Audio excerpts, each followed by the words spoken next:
Hello and welcome back to HG Roasts Corden Part 4.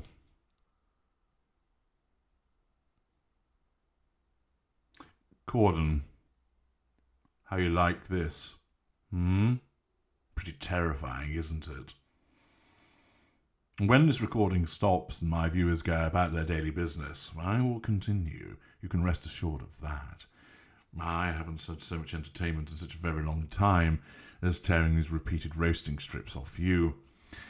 But you see, the anti-James Corden discourse has appeared quite prevalently on social media.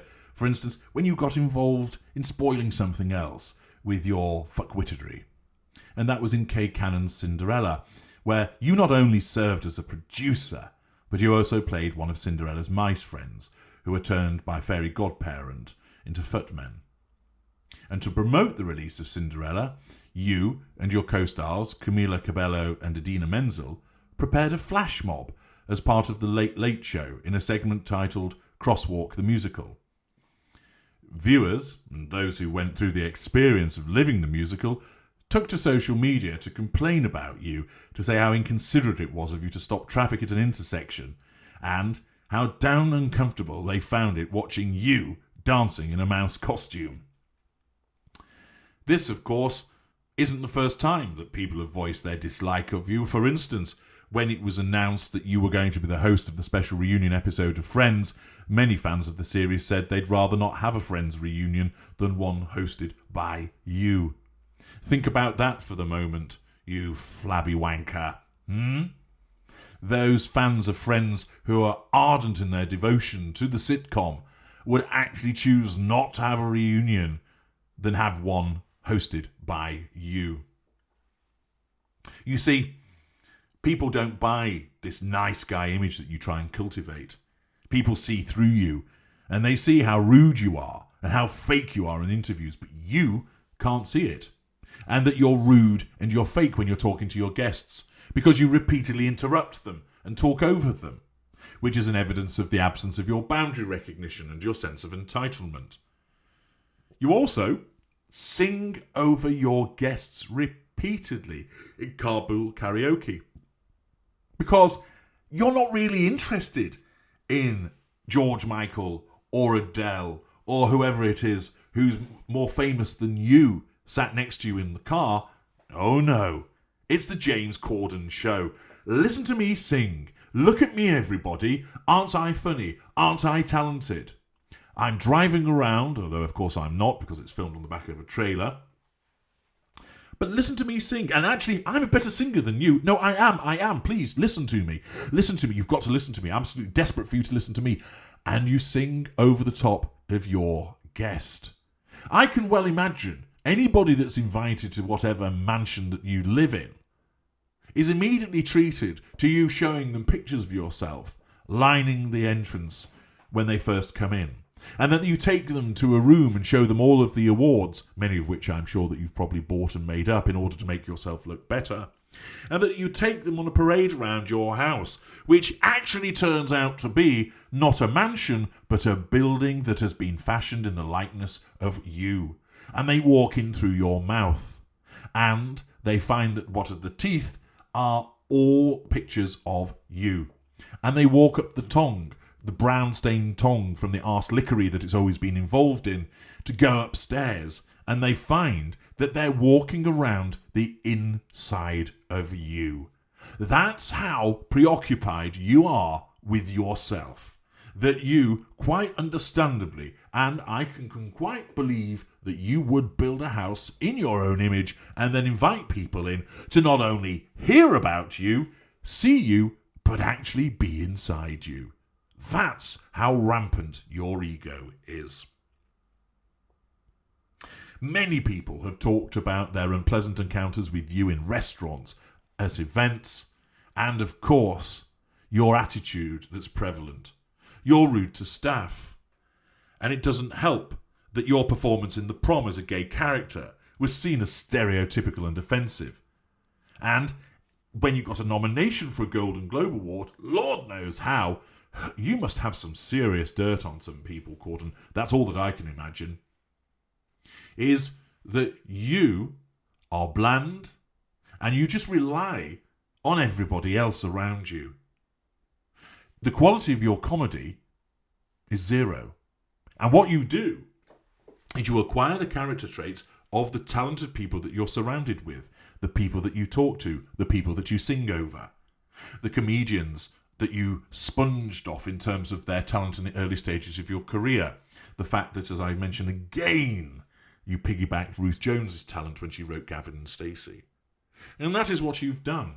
In typical parasitic fashion, you have continued to occupy that position through an absence of your own talent and instead absorbing that of around you. You are offensive to your guests. A little while ago, a K-pop group called NCT 127 was on your show, and you were complimenting the foreign members who were actually from Chicago and Vancouver. And you were complimenting on their language ability. Just because they looked Asian doesn't necessarily mean that they're from Asia, and a little bit of research would have told you that they came from the same country within which your show was. But you wouldn't bother with that, because that's beneath you. The little people have come to see you, haven't they? The little people should be thankful that the great James Corden has invited them onto their show. We end this roast, of course, for the viewers, by recounting this tale. Apparently, half an hour into a New York to London flight, passengers in business class noticed a woman with a crying baby being brought through the curtains by a flight attendant. They looked on in mild horror as they saw the attendant direct her into an empty seat next to, yes, you fuck nugget. Expecting a huge celebrity hissy fit to kick off, your cabin mates were rather impressed to see that you didn't say a word or make any sort of complaint as the crying baby was placed next to you. All you did was put on a pair of noise-cancelling headphones, pulled an eye mask over your eyes, and you turned away from her and went to sleep. That's quite surprising, because one would imagine that a diva such as yourself would immediately complain about this interruption to your inner zen of having a screaming child placed next to you. One would imagine that you would kick off and demand that they be removed, or that somebody smothers the child with a pillow until it's no longer making any noise. But no, you didn't do any of those things. What is this? Is there a shred of decency that exists at the core of you?